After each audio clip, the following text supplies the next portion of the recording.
Mas ele diz que o Senhor é bom e a sua misericórdia dura para sempre. Por isso estamos aqui nessa noite, na igreja, para prestar culto ao Senhor e sermos edificados por meio da sua palavra. Peço que abram suas Bíblias lá no Evangelho de Marcos, capítulo 12. Evangelho de Marcos, capítulo 12, do verso 28 até o verso 34. Marcos, capítulo 12, do verso 28 até o verso 34.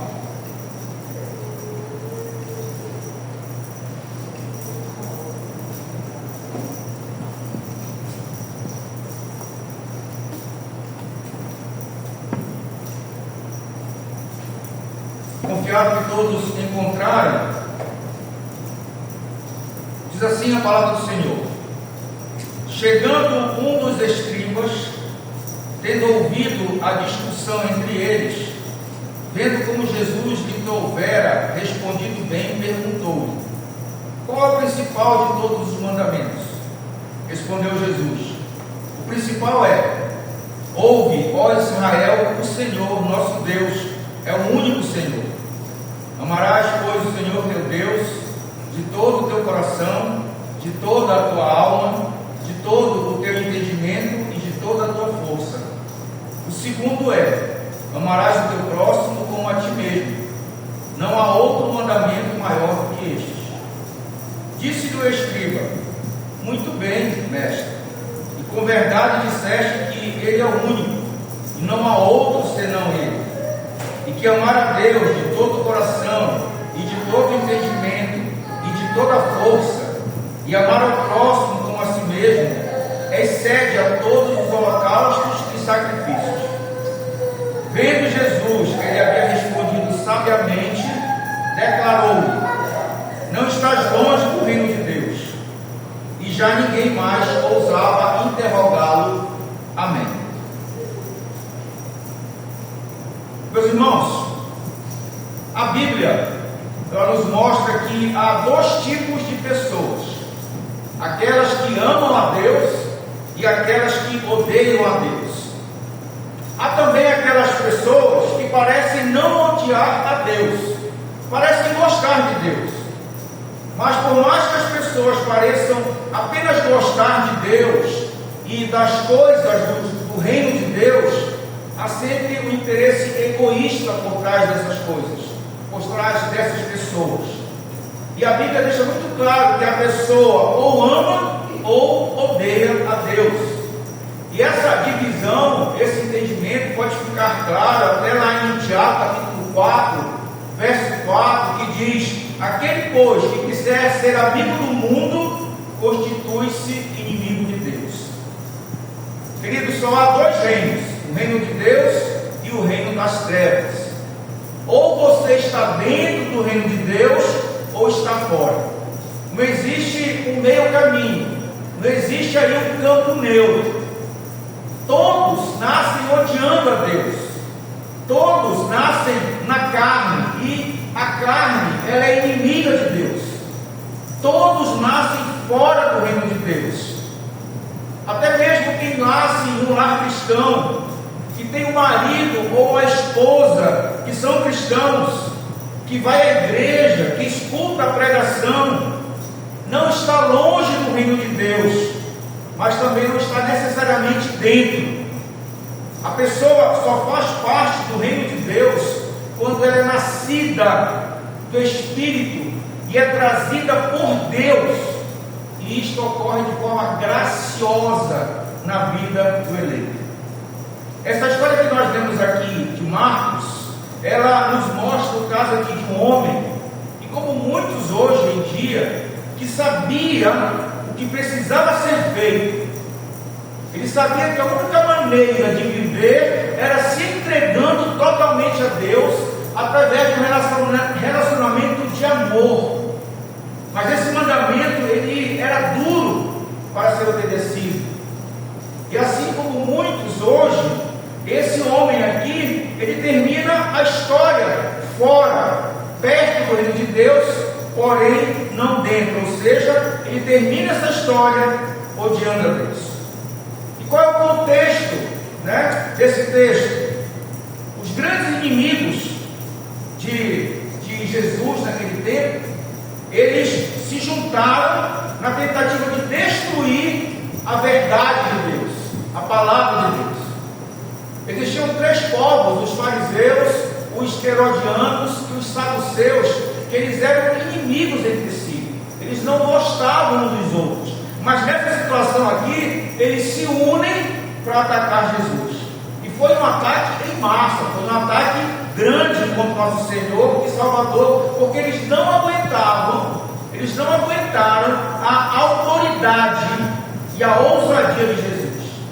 Eles não conseguiam aceitar que um rabino descredenciado da Galileia, eles até perguntavam, vem algo bom de Nazaré? Não acredita que esse simples homem fosse realmente o Messias, porque eles esperavam, eles desejavam um outro Messias. Como consequência disso tudo, a ira deles por Jesus aumentava a cada segundo. A cada tentativa frustrada deles de atacar Jesus, eles ficavam ainda mais irados. Qual foi a pergunta do escriba no verso 28?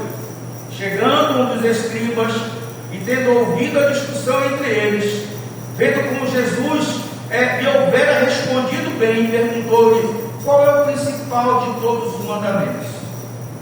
Observem que como essa pergunta sobre o maior dos mandamentos se torna uma armadilha. Jesus, ele vinha sendo acusado de estar pregando contra Moisés. Algumas ações de Jesus, como trabalhar, aqui entre aspas, no sábado, de tocar e comer com os cerimonialmente impuros, e fez com que aquele povo visse Jesus como um rebelde. Por isso eles esperavam que, com essa pergunta desse escriba, Jesus fosse dar uma resposta criada por ele mesmo, fora do contexto da lei, fora do fundamento de Moisés, e assim então ele se colocaria em uma divergência, e isso então faria com que o povo ficasse contra Jesus.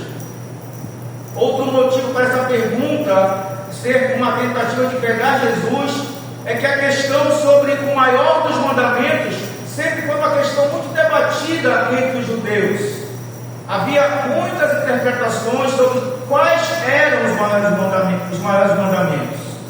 Eles esperavam que Jesus fosse contra esses grandes rabinos da época. Mas qual é a resposta de Jesus no verso 29? Respondeu Jesus: o principal é: ouve, ó Israel, o Senhor, nosso Deus, é o único Senhor. Amarás, pois, o Senhor teu Deus, de todo o teu coração, de toda a tua alma, de todo o entendimento e de toda a tua força. O segundo é: amarás o teu próximo como a ti mesmo.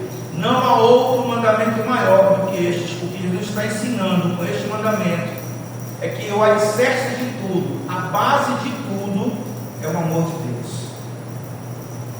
E como esse amor de Deus que Jesus está se referindo aqui, primeiro que ele fala que é um amor com todo o coração. E na cultura hebraica, o coração ele é o centro das vontades. Ele representava o interior do homem, a fonte de pensamento e da inclinação do homem. Provérbios capítulo 4, verso 23 diz: sobretudo o que se deve guardar, guarda o coração, porque dele procedem as fontes da vida. Gênesis capítulo 6, verso 5 diz: viu o Senhor que a maldade do homem se havia multiplicado na terra, e que era continuamente mal todo o desígnio do seu coração. O coração aqui não é visto como esse órgão que nós temos dentro do nosso corpo, esse órgão físico, pelo qual o sangue passa e é distribuído para o nosso corpo. Não. O coração aqui, ele é o centro, é a fonte das nossas vontades. Então, amar com todo o coração. Qual é a outra forma desse amor? Amar com toda a alma. A alma aqui representa as emoções, o sentimento que nós temos por Deus. Gênesis capítulo 34, verso 8 diz assim: disse-lhes amor, a alma de meu filho Siquém está enamorada fortemente de sua filha. Mateus 26, 38 também diz: Então lhes disse: a minha alma está profundamente triste até a morte, fica aqui e vigiai comigo. Então aqui, o que nós sentimos por Jesus, o que nós sentimos por Deus, amar com toda a nossa alma, qual é o nosso sentimento por Deus, qual é o nosso sentimento por Jesus. Mas também amar com todo entendimento, com razão.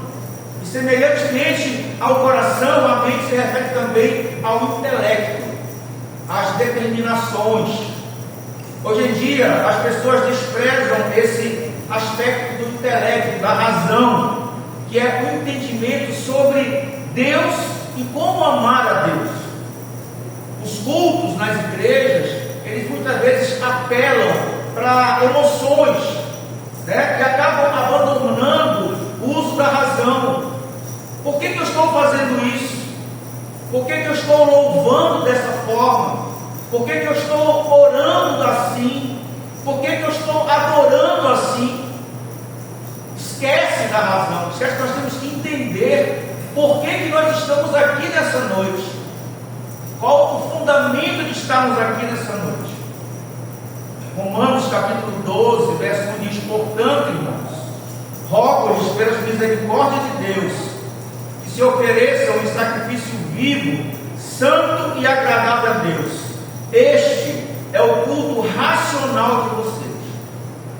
Quem é que consegue entender aqui que pelas colocações de Paulo, nós vemos que Paulo estava preocupado em mostrar aos irmãos, em mostrar à igreja a necessidade de que a igreja realmente entenda a natureza do culto a Deus.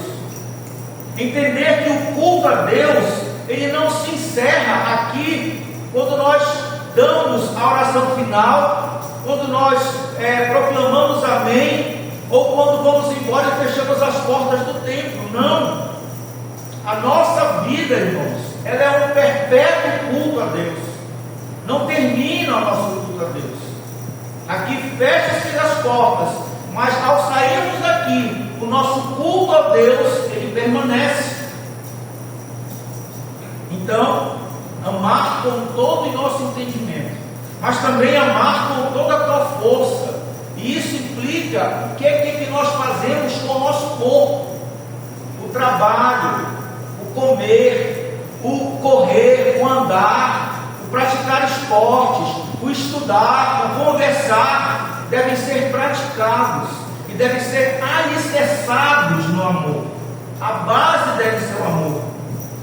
Muitos comentários judaicos definem a força como estando atrelada a bens materiais. Ou seja, você demonstra o quanto você ama a Deus, como você usa os seus bens e usa a sua renda. No entanto, o que Jesus está falando é sobre a totalidade do ser, o total do nosso ser, porque é impossível separar um do outro. É impossível um cristão amar a Deus com todo o coração, mas só com parte do seu entendimento. É impossível um cristão amar a Deus com toda a sua alma, mas não com todas as suas forças. É impossível um cristão amar a Deus com seus dízimos e ofertas e não amar a Deus com a sua vida, e vice-versa. Eu amo a Deus com a minha vida, me dedico, mas não dou dízimos e nem ofertas. Queridos, o amar a Deus envolve todo o nosso ser, toda a nossa vida. Este é um chamado que o texto, a mensagem do fato nos faz, para nós sairmos da pobreza espiritual, da mediocridade, para fora de uma vida cristã superficial, rasa, como nós vimos hoje de manhã, ficar só se alimentando do leitinho, daquilo que é princípio básico do Evangelho. Estamos sendo chamados a irmos mais fundo, a crescermos espiritualmente. Estamos aqui falando de amor, de devoção, que são coisas que são inseparáveis. Essas palavras de Jesus devem ser o maior desejo, deve ser a nossa maior preocupação, porque isso é ser cristão. Isso é o chamado para viver o cristianismo verdadeiro, não um evangelho barato, não um cristianismo aí que se vive de qualquer forma, porque o cristianismo genuíno, ele é baseado nesse amor, nessa aliança, devoção, uma devoção única para com Deus, para com o nosso Senhor. Amar a Deus com todo o seu ser, com toda a sua paixão, com todos os seus sentimentos, com todos os seus bens. Como pode alguém experimentar tamanho amor? Amor que a nossa mente não consegue compreender, e não amar a Deus com tudo que tem, com tudo que é. Como é que eu digo que eu amo a Deus se eu não me dedico, não me devoto totalmente a Deus? Como pode alguém se dizer cristão, que foi comprado por um preço incomparável, e continuar vivendo uma vida de impiedade, uma vida superficial? Como pode alguém dizer que conhece o amor de Deus e viver como o mundo, de forma morna para com Deus, e se esqueceu de Apocalipse capítulo 3:16, que diz assim: como você é morno, nem frio nem quente, estou a ponto de vomitá-lo da minha boca. O verso 31 diz assim: o segundo é: amarás o teu próximo como a ti mesmo. Não há outro mandamento maior do que este. O segundo mandamento, ele é uma consequência do primeiro. Ele resulta da obediência do primeiro mandamento, que é amar a Deus acima de todas as coisas. E o segundo mandamento, ele é tão importante que, se ele não for obedecido, ele torna nulo o primeiro mandamento. Irmãos, se o cristianismo ele consiste, ele se resume em amar a Deus com tudo que a pessoa é e faz, consequentemente, essa mensagem, a mensagem do cristianismo, é de amar ao seu próximo, que foi feito tal como você, a imagem de Deus. E se você ama a Deus, consequentemente você ama seu próximo, que foi feito também a semelhança de Deus. O que é que diz? Amarás o teu próximo como a ti mesmo. E esse como a ti mesmo, queridos, não é um chamado à sua autoestima. Jesus não está dizendo assim: olha, você precisa se amar mais, você precisa se sentir melhor, você precisa ler livros de autoajuda para poder ser melhor, para que você possa amar melhor as pessoas. Não. Jesus está chamando você para morrer. E este morrer, Ele está nos chamando a nós nos negarmos o nosso eu. Jesus não veio para que você tenha uma imagem melhor de si mesmo, não. Jesus veio para te salvar de ti mesmo, porque nós éramos pecadores que estávamos escravos do pecado. Jesus então veio para nos salvar de nós mesmos, dos nossos pecados, dos nossos corações. O que Jesus ensina aqui é que a mesma ação que você toma para consigo, você deve tomar para com outras pessoas. O que é que você faz quando você tem fome? Você come, né? Quando você está com sede, você toma água, toma um suco. Quando você está com frio, você pega uma roupa aquecidinha, pega uma coberta, se cobre. Eu te pergunto, quando o seu próximo tem as mesmas necessidades, o que é que você faz? Você ora com eles assim: vai com Deus?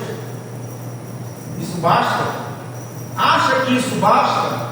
Apenas ora e diz: olha, Deus te abençoe, vai com Deus. Isso basta? Não. Quando o seu próximo estiver passando as mesmas necessidades que vocês precisam também suprir essa necessidade. Fazer com o seu próximo o que você faz com você: matar a sua fome, matar a sua sede e aquecer do frio. Todo ser humano, todos nós cuidamos de nós naturalmente. Eu até falo aqui: ninguém vai para frente do espelho e fica se esmurrando, metendo o dedo no olho. Ninguém faz isso consigo mesmo. Nós cuidamos de nós. E ao se cuidar, quando nós nos cuidamos, nós demonstramos amor por nós mesmos. Que é esse mesmo amor que nós devemos ter para com aquele que é igual a nós, que é semelhança de nós, é semelhança de Deus, que é o nosso próximo. O amor ao próximo, ele pode ser demonstrado de várias formas. Primeiramente, buscar suprir as necessidades físicas das pessoas. Você deseja ver o seu próximo sem necessidades físicas? Lembra da parábola do bom samaritano? Que ele desejou ajudar aquele homem que tinha sido assaltado, espancado por ladrões. Você deseja também ver o seu próximo sem necessidades físicas dentro e fora da igreja? 1 João capítulo 4, versos 7 e 8 diz: Amados, amemo-nos uns aos outros, porque o amor procede de Deus, e todo aquele que ama é nascido de Deus e conhece a Deus. Se você não ama as pessoas, você não foi nascido de Deus. Aquele que não ama não conhece a Deus, pois Deus é amor. O amor é apresentado aqui como uma consequência, não como uma condição prévia de nascer de Deus. Uma vez que eu nasci de Deus, eu possuo o amor de Deus. Não é o contrário. Não é porque eu tenho amor de Deus que eu vou nascer de novo. Os incrédulos, aqueles que não acreditam em Deus, podem até amar os outros, mas amam até certo ponto. Até da maneira que a presença de Deus permite. Mas os cristãos têm que amar o próximo tal como Deus nos ama, como nos amou e nos ama. 1 João 3,17 diz: Ora, aquele que possuir recursos deste mundo e vir a seu irmão padecer necessidade e fechar-lhe o seu coração, pode permanecer nele o amor de Deus? Aquele que ama ao próximo, ele busca suprir as necessidades espirituais das pessoas, não só as físicas, não só as materiais, mas também as espirituais. E você faz isso como? Quando você fala do Evangelho. Se você realmente ama, você irá desejar livrar aqueles que estão presos nas correntes do pecado, aqueles que estão nas cadeias do inferno. O apóstolo Paulo queria para o próximo que Deus tinha dado a ele de graça. Por isso, quanto está em mim, estou pronto a anunciar o Evangelho também a vós outros em Roma. Romanos 1,15. O amor é demonstrado em dar preferência ao próximo, não busca o interesse próprio. Dediquem-se ao amor uns com os outros, com amor fraternal. Prefiram dar honra aos outros mais do que a si mesmo.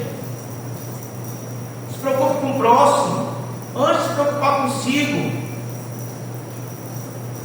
E não ajudem o próximo em retribuição, ou seja, querendo retribuição, ou seja, eu vou ajudar a Laura porque depois eu tenho que cobrar dela. Esperando troca. O amor também é demonstrado através da disciplina. Amor, queridos, não é só festa, né? Não é só abraços, não é só sorrisos. Porque o amor verdadeiro, ele não oculta o pecado, mas ele exorta.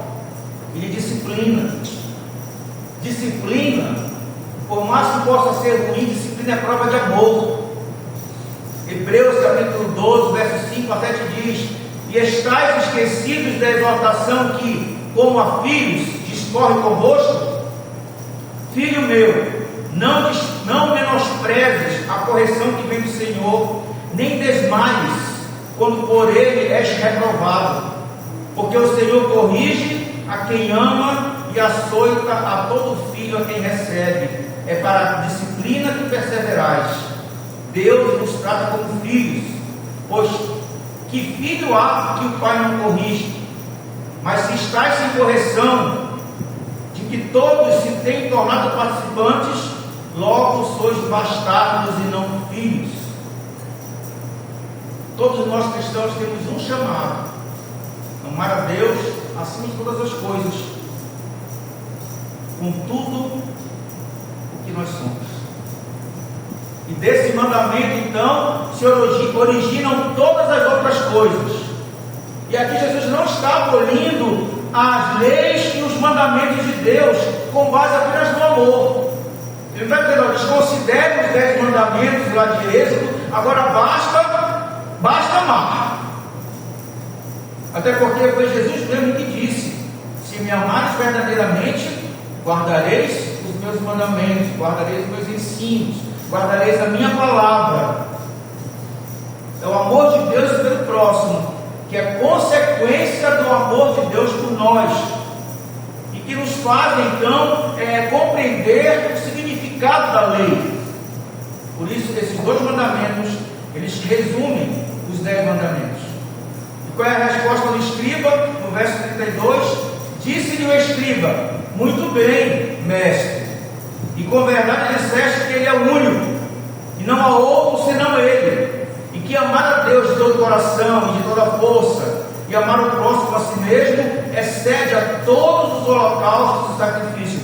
A resposta desse escriba era uma mistura de arrogância arrogância com aceitação. Arrogância porque ele se coloca numa posição de julgar a resposta de Jesus. Ele se acha tão superior que ele julga publicamente a resposta de Jesus. Ele fala mais do que Jesus tinha dito, para mostrar só: eu sou sábio, eu sou tão sábio quanto ele, ou eu sou mais sábio do que ele. Então, arrogância para aquele escriba, mas também aceitação, porque ele concorda com a resposta de Jesus, até porque devia ter a mesma interpretação, lá do Antigo Testamento. E com a resposta de Jesus, então, a armadilha, com a resposta de Jesus, a armadilha que ele estava armando é desfeita, cai por terra. E então Jesus faz uma exortação no verso 34. Vendo que ele havia respondido sabiamente, declarou-lhe: não estás longe do reino de Deus. E já ninguém mais ousava interrogá-lo. Vendo que ele tinha respondido sabiamente. O que é que Jesus está dizendo com isso? Que ele é aquele homem. As palavras que ele falou eram palavras inteligentes, sensatas, providas de razão. Mas 2 observações sobre essa frase. Primeiro, Jesus afirma que o amor de Deus ao próximo é muito mais importante que qualquer ritual religioso. Esse homem, esse escriba, que não segue a Jesus, mostra ter mais entendimento do que muita gente que vai à igreja por muitos anos e se dizem cristãos, mas não compreendem o significado verdadeiro do Evangelho, do cristianismo. Esse escriba, através da sua resposta, mostra estar mais perto do reino do que muitos que alegam estar dentro do reino. Queridos, tem muita gente aí alegando, dizendo estar dentro do reino de Deus, mas na verdade está muito mais longe do que aquele escriba. Muitos passam anos indo à igreja, cumprindo rituais religiosos, vai para culto, vai para EBD, participa de ceia, batiza, retiro, tudo que acontece na igreja, lá está o crente. A gente chama de ativista religioso, não perde nada, mas nunca entendem que o cristianismo verdadeiro é um relacionamento com Deus, é um relacionamento com Jesus.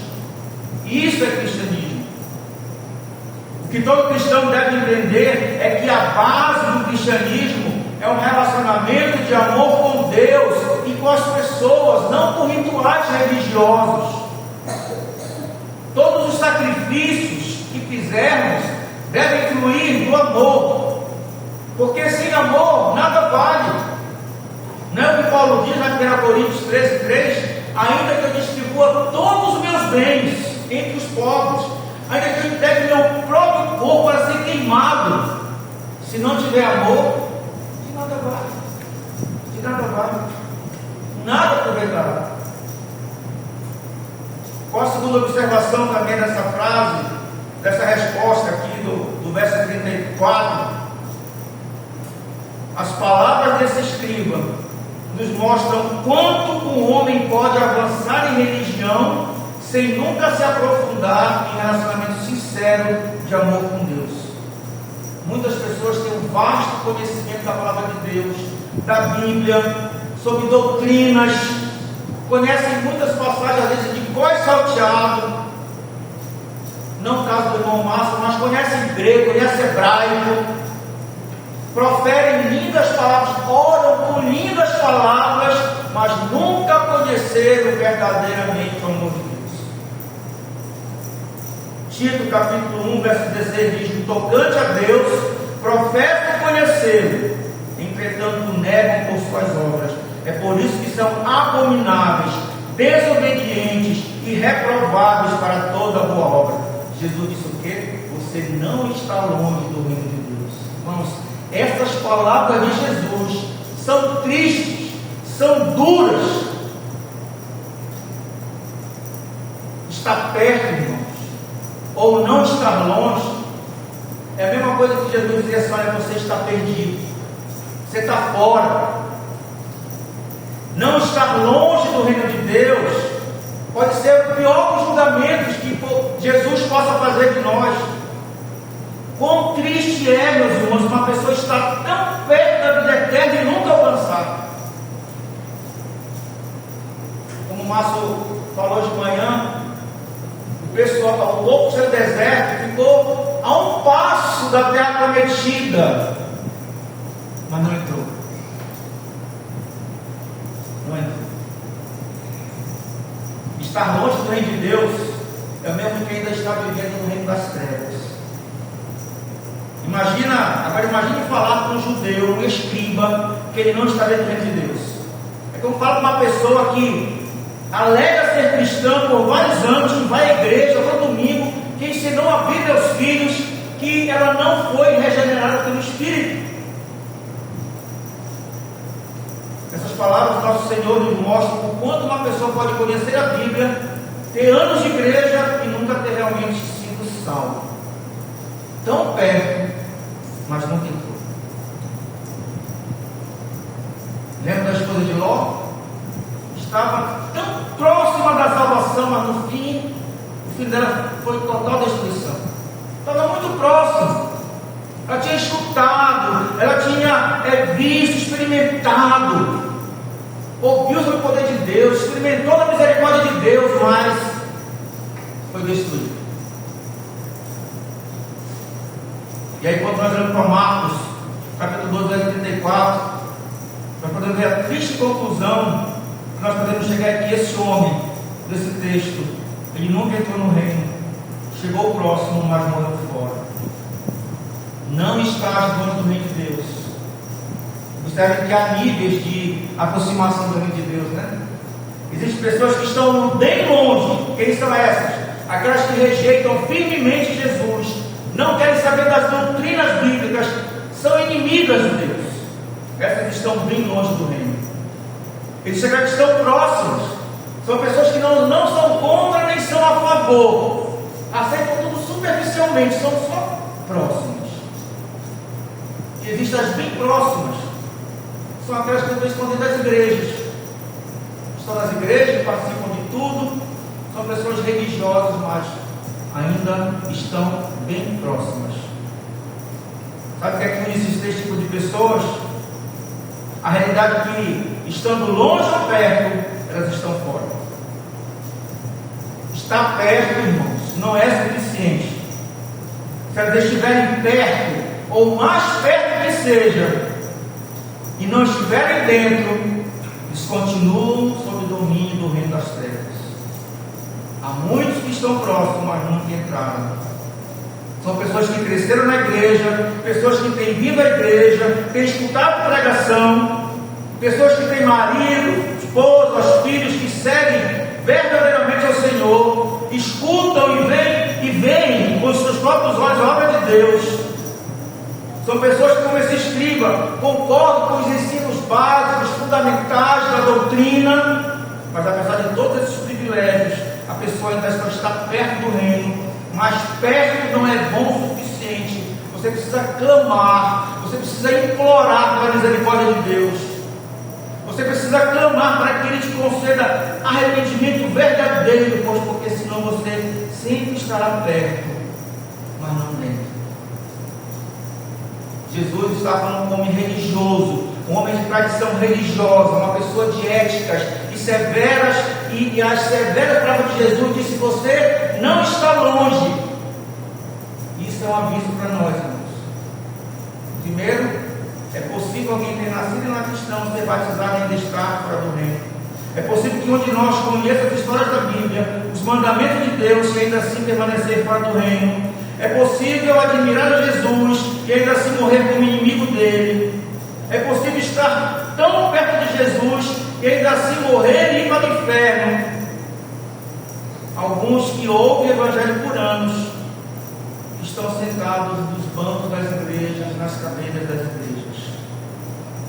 Eu te pergunto: você está perto ou você está dentro? É possível saber disso, irmãos? Como é que eu faço para saber, irmão? Teste sua fé. A Bíblia diz que nós devemos examinar a nós mesmos. 2 Coríntios 13, 15, 13, 5 fala: examinai-vos a vós mesmos se realmente estáis na fé. Provai-vos a vós mesmos. Como é que eu posso fazer isso? A gente pode fazer algumas perguntas para nós mesmos. Pergunto para você mesmo: quanto eu amo estar na presença de Deus? Quanto eu desejo estar a sós com o Senhor, em oração, em leitura da palavra? O quanto eu falo de Deus para as pessoas? O quanto eu desejo obedecer aos mandamentos de Deus? O quanto eu amo as pessoas no meu trabalho? O quanto eu desejo falar de Jesus na escola ou no trabalho? O quanto eu amo servir as pessoas, quer seja na minha casa, quer seja na igreja, quer seja na sociedade? O quanto eu me esforço para o crescimento do reino de Deus? O quanto eu amo estar no meio e me relacionando com o povo de Deus? São perguntas simples, mas que podem te levar a uma variação da sua fé. É um bom começo para você saber se você está dentro ou se você está fora. Jesus, ele não facilita a entrada, irmãos. Jesus não facilita a entrada no reino de Deus. Esse homem ele está perdido. Esse homem ele está perdido. Esse homem é escravo de Satanás, tão perto do reino de Deus, mas em nenhum momento Jesus facilita a entrada dele. Hoje Jesus seria considerado um péssimo evangelista. Do jeito que Jesus pregava, mas você é muito duro, você é muito radical, ninguém vai querer te seguir. Você vai perder muitas oportunidades para as pessoas. Jesus não facilita. Jesus ele é claro. A porta é estreita e o preço é alto.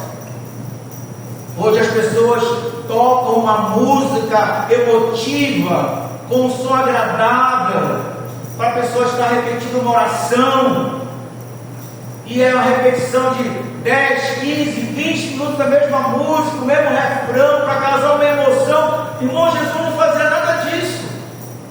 Jesus pregava o Evangelho e dizia: vai, segue tua vida. Jesus nunca facilitou para que ninguém adquirisse a salvação, a vida eterna. Esta ação de Jesus é uma ótima aula de evangelismo para a igreja. Nós jamais temos, não podemos ter esse direito de querer facilitar o Evangelho. Olha, irmão Lucilene, é facinho estar no reino de Deus. Não precisa de muita coisa, não. Só venha para a igreja, não come não. Só faça uma oferta boa, dê seu dízimo, pronto, é facinho ser crente. É facinho entrar no reino de Deus. Jesus nunca falou isso. A porta é estreita, o sacrifício é grande. Nós devemos simplesmente pregar o Evangelho, orar por misericórdia e deixar que o Espírito Santo faça a obra. Concluindo, queridos, só há dois tipos de pessoas em dois reinos: aqueles que amam a Deus e estão desfrutando desse relacionamento rico e profundo com Deus, por intermédio de Jesus, e desfrutam assim já das bênçãos do reino de Deus, e aqueles que odeiam a cruz e estão na escravidão do reino das trevas. Mais uma vez eu pergunto: qual deles você é? Em qual reino você realmente se encontra? Muitos estão tão perto, estão ouvindo a sã doutrina, a sã palavra, o ensino bíblico, vendo o amor de Deus na igreja, recebendo graças das mãos de Deus, mas saibam, perto significa perdido. O único modo de estar dentro de Deus é pela misericórdia de Deus. Colossenses capítulo 1, verso 12 e 14, Paulo está dizendo: dando graças ao Pai, que vos fez idôneos à parte de buscar da herança dos santos da luz. Ele nos libertou do império das trevas e nos transportou para o reino do Filho do seu amor, no qual temos a redenção, a remissão dos pecados. A obra é dele, não é por força nem esforço, mas tão somente pela graça de Deus. Teste a sua fé, meu irmão. Teste seu amor por Deus e pelas vidas. Veja se você está dentro ou fora. Lembre, não basta estar perto, não basta estar quase lá. E eu quero encerrar essa mensagem com duas perguntas de reflexão para você. Qual deles você é? Aquele que está fora, ou está perto do reino, ou aquele que está dentro? Em qual reino você realmente se encontra hoje? Que o Senhor nos abençoe, que o Senhor abençoe a sua igreja, que o Senhor nos desperte, para que nós sejamos atentos e busquemos verdadeiramente viver como aqueles que pertencem ao reino de Deus. Ao Senhor toda a honra, toda a glória e todo o louvor pelos séculos dos séculos.